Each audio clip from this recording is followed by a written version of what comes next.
Dans cette vidéo, le docteur Zakir Naik répond clairement et logiquement, en s'appuyant sur un verset biblique, à la question de savoir si Jésus a vraiment été assassiné par les Romains, comme certains le croient.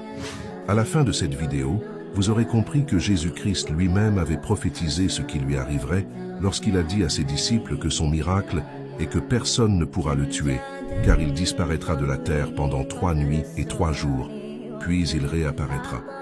On écoute la question puis la réponse du docteur Naik. Bonsoir docteur Naik. Nous chrétiens croyons selon la Bible que Jésus-Christ a été crucifié sur la croix pour que nos péchés soient pardonnés. Mais vous musulmans, vous contestez cela. Alors sous votre respect, pouvez-vous me prouver à partir des textes que Jésus n'a pas été crucifié? Merci. Il me demande de prouver que Jésus, paix sur lui, n'a pas été crucifié. Le Coran dit dans la sourate An-Nisa, au verset 157, وَمَا قَتَلُوهُ وَمَا صَلَبُوهُ وَلَكِنْ شُبِّهَ لَهُمْ. Ils ne l'ont ni tué ni crucifié, mais ce n'était qu'un faux semblant. Le Coran est donc très clair sur ce point. Ils ne l'ont pas tué. Mon frère, êtes-vous chrétien? Oui, je suis chrétien. D'accord, si vous lisez la Bible, il est mentionné dans l'évangile de Matthieu au chapitre 12, verset 38, que lorsque les gens sont venus à Jésus et lui ont dit « Ô Maître, montre-nous un miracle », Jésus, que la paix soit sur lui, leur a répondu « Une génération méchante et adultère demande un miracle. Il ne lui sera donné d'autre miracle que celui du prophète Jonas. Car, de même que Jonas fut 3 jours et 3 nuits dans le ventre d'un grand poisson, de même le Fils de l'homme sera 3 jours et 3 nuits dans le sein de la terre. » Frère, connaissez-vous l'histoire de Jonas? Exactement, je le connais. D'accord, Dieu Tout-Puissant a dit à Jonas d'aller prêcher sa parole dans la ville de Ninive. Jonas étant un prophète de Dieu, et sachant le niveau de transgression des habitants de cette ville, il a dit « Les gens de Ninive ne comprendront pas, ils ne m'écouteront pas. » Alors, au lieu d'aller à Ninive, Jonas décida de fuir à Tarsis. Alors qu'il était dans un bateau, une tempête violente commence. Cette histoire se trouve dans le livre de Jonas qui fait moins de 2 pages.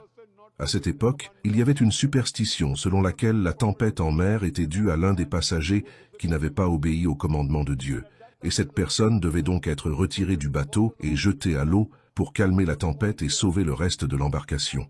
Alors Jonas, étant un homme pieux, s'est porté volontaire et a dit « C'est moi qui ai désobéi à Dieu ». C'est ainsi qu'ils l'ont jeté à la mer et il a ensuite été avalé par un grand poisson.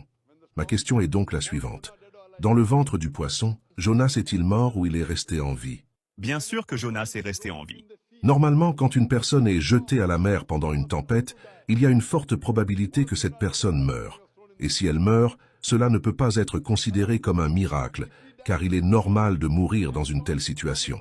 Mais dans le cas de Jonas, le miracle c'est qu'un poisson est venu et l'a englouti, et Jonas est resté dans le ventre du poisson pendant 3 jours et 3 nuits. Après cette période, le poisson l'a vomi et Jonas est retourné à la cité. Je pose encore la question. Dans le ventre du poisson, Jonas a-t-il été mort ou est-il resté en vie? Bien sûr que Jonas est resté en vie. D'accord, je vous pose une autre question. Selon la Bible, lorsque Jésus a été descendu de la croix et qu'il a été mis dans une tombe, dans cette tombe, Jésus était-il mort ou vivant? Jésus était mort. Et s'il était mort, a-t-il accompli le miracle de Jonas comme il l'avait prophétisé? Oui, parce qu'il a été ressuscité. Dans la tombe, Jésus était-il mort ou vivant? Dans la tombe, Jésus était mort. S'il était mort, comment a-t-il accompli sa prophétie concernant le miracle de Jonas lorsqu'il a dit « De même que Jonas fut 3 jours et 3 nuits dans le ventre d'un poisson, le Fils de l'homme sera 3 jours et 3 nuits dans le sein de la terre. » Selon ces paroles, pour que Jésus accomplisse cette prophétie, si Jonas était vivant, Jésus devait-il être mort ou devait-il être vivant? Il devait être vivant. Oui, il devrait être vivant et il l'a été. Alors pourquoi dites-vous qu'il était mort? Vous voulez dire que Jésus a menti?